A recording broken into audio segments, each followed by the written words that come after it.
The Building Better Business podcast is the best place to learn how to take your business to the next level. It's no longer enough to earn good profits.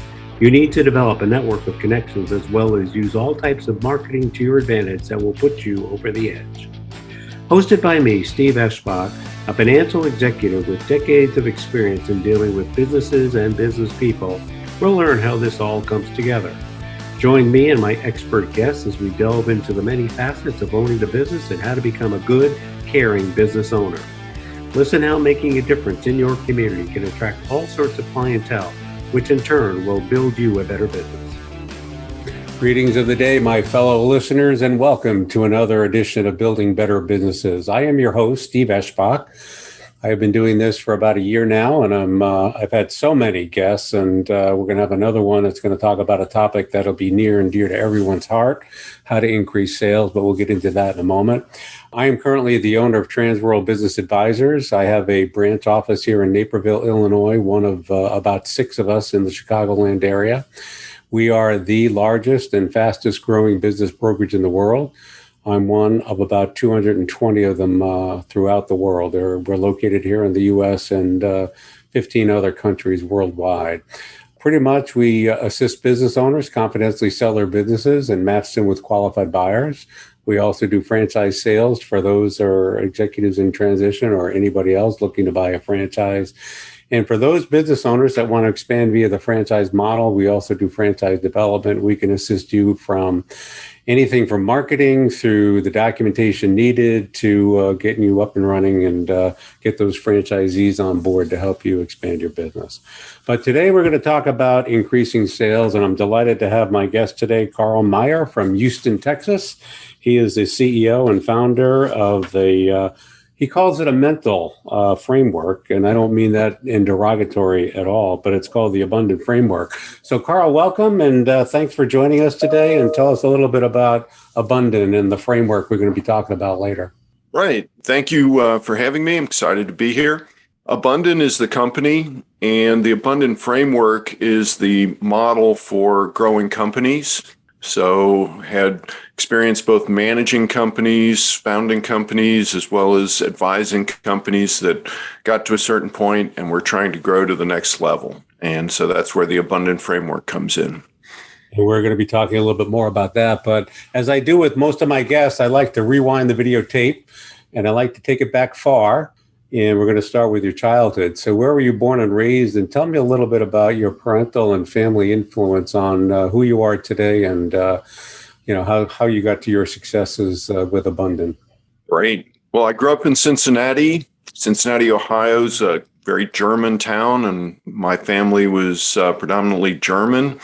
And so had a fairly disciplined upbringing, and really think that served me well, fit well with my personality as well. So that's kind of where I got started.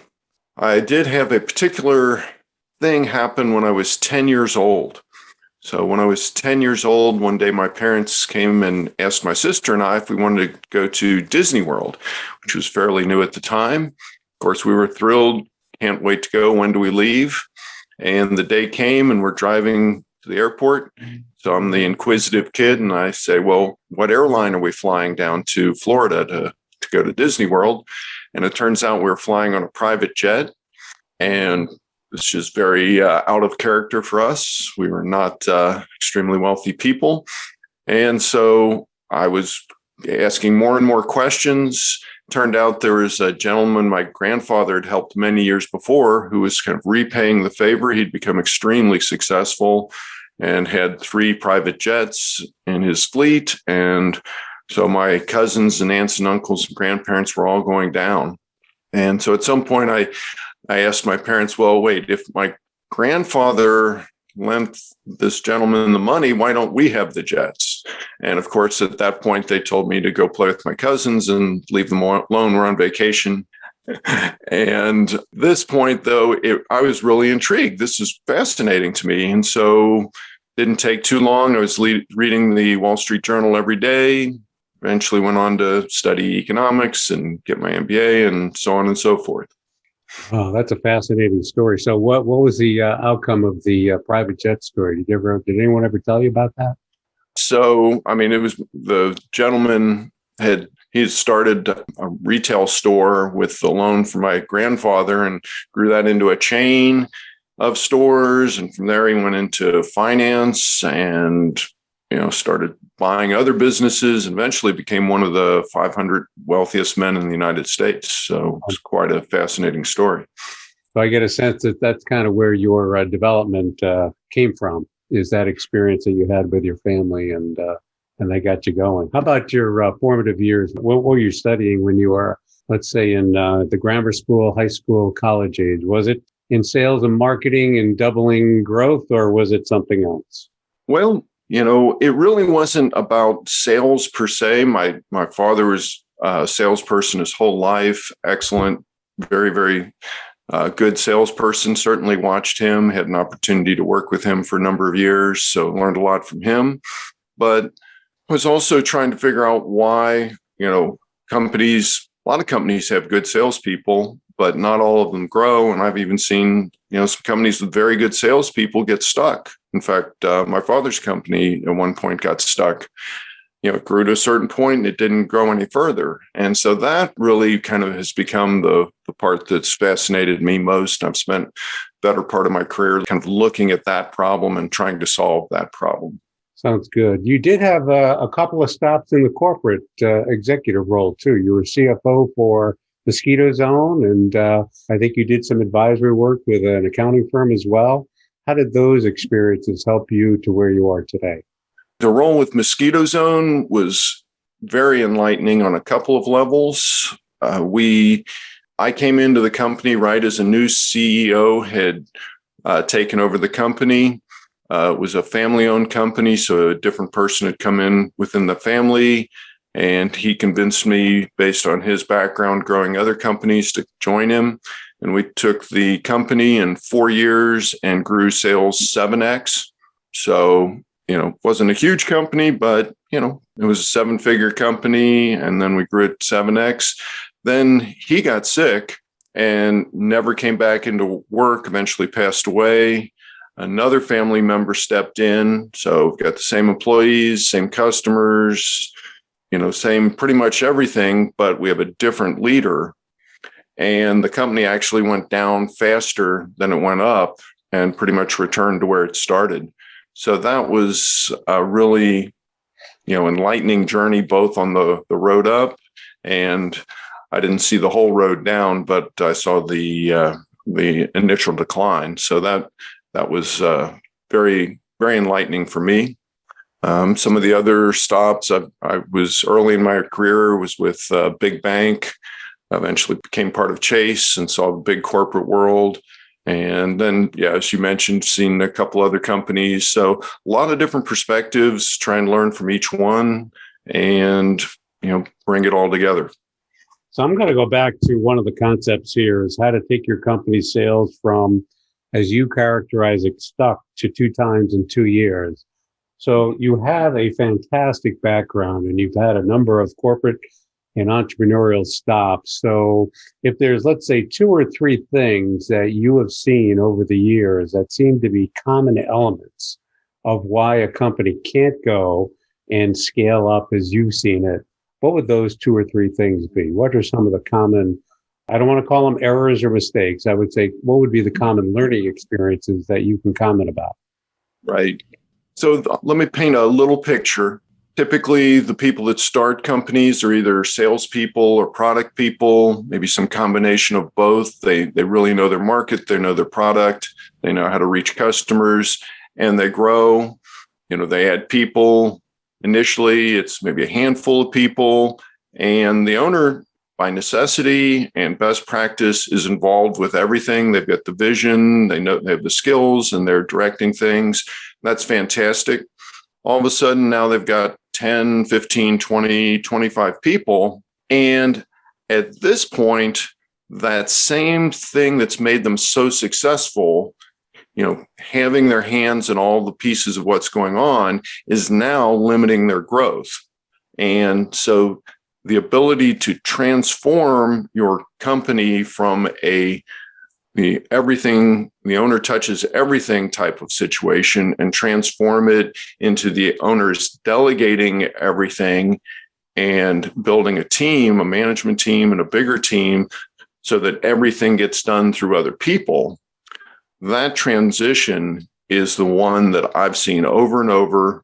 And to me, that is the key element. And once you get stuck, when you grow to that point, and it's different for different industries, exactly the size of companies, but you grow to a certain point and you need to have a transformation to be able to continue growing and scale up and potentially grow and grow and grow. No, I crack a smile because I was waiting for that word delegate to appear, and it took a couple of seconds before it did. And, it almost sounds counterintuitive. So here you are, a small business owner, and you take pride and joy with what you've started, what you've created. And then you're talking about adding people. And this owner, again, based on what I'm hearing you say, the owner almost has to let go for that expansion to continue. It almost sounds counterintuitive. Am I right about that? But it actually does help you, because surrounding yourself with subject matter experts that probably can do a little bit better job than you can with you trying to keep your hands in everything. Am I kind of saying that right? Is that what you're saying? I think you've said it beautifully. It is counterintuitive. If you've been running, marathons, you know how to run marathons, and you want to keep doing the same thing to getting better. But with the situation we're facing, the things that have made you successful, the things you've gotten to you at this point are now the things that are limiting you from going forward. And so that is very counterintuitive. Yeah. So as you go along the way, you got to be able to rely on the people who are successful around you to help you build. So are you seeing that? Are there any particular types of companies that you work with that make more sense for you and your Abunden framework, or is it wide reaching? Is it smaller size, bigger size? I know I'm throwing a lot of stuff at you, but is there a sweet spot for you and those that you assist? There definitely are some characteristics. In terms of industry, it's very broad. If it's something like real estate or oil and gas reserves where it's all about the asset, that's not a fit. But, service companies, distribution companies, manufacturing companies, software companies, they all depend on people to get things done. And so those are a great fit. Typically, what I see is companies with between 10 people and 100 people is where most of the companies that use the Abunden Tools, which is our software based on the Abunden Framework, that's where the sweet spot is. It's, you're less than 10 people, you probably are best off just saying, you do this, I've got my hand touching everything, and that's great. And if you've already made it over 100 people, you've probably already addressed the situation and have figured out a way to delegate and build the team around you. Oh, good. So tell me a little bit about your team. How do you and your colleagues, how do you divvy up the work? Are there any specialties that you do and maybe your colleagues do differently? Or does each client have a minimum of 3 team members from your group? How does all that work for you to help your clients? Right. So we're primarily a software company ourselves at this point, and we partner with business advisors who use our tools, and we refer opportunities to them. So we have an element of the advisor and in partnership with our software. And I've definitely seen the company transform. When I started the software aspect of it, it was pretty much me, myself, and I. And at this point, we've got a half dozen people doing different things. We're very much a virtual company. So we've had to, get used to using a lot of the tools that, with the last couple of years, a lot of people have had to deal with communication tools, whether it's Zoom or Slack or whatever they might be, to communicate and deal with people remotely. So that's kind of the way we address the situation. So what are the key data points or the key interactions of you and your team in terms of developing the software, and then your clients who I would assume have access to the software to help them out? What are the data inputs that are going to help them get unstuck, if you will, and multiply their sales accordingly? Right. So one of the first things everybody wants to know is where we're going. I mean, what's the old start with the end in mind?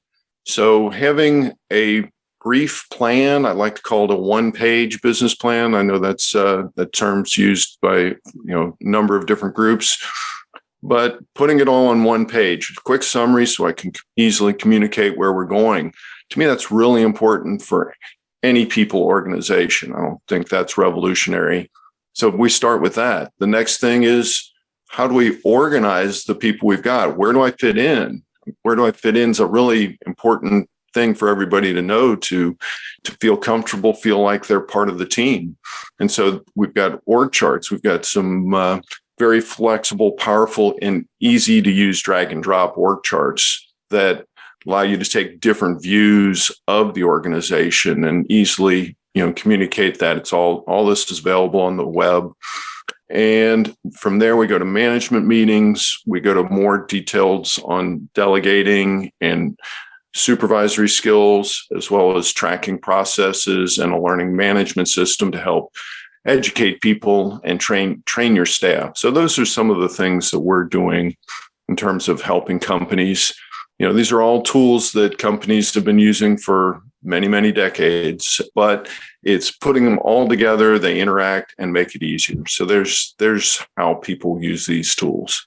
So a couple of points I get out of your commentary there is that communication and planning are effective, and not just one time or once every few months, but periodic communication and planning is needed. And I also extract from your commentary that if you fail to plan, you're basically planning to fail. So you have any other commentary relating to those comments? I think just to kind of take it a step further, I know you're in the M&A world, and so it's not just important, but critical to growing your company for yourself. But if you're going to sell a company, your company becomes so much more marketable if you've got a plan, if you've got processes, if you've got, here's how I train people. It's so much easier for a new owner to walk into your company with all that in place. And, I would, based on my experience, I'm sure you've got a lot more experience, but my experience is your company's worth a lot more with those things in place.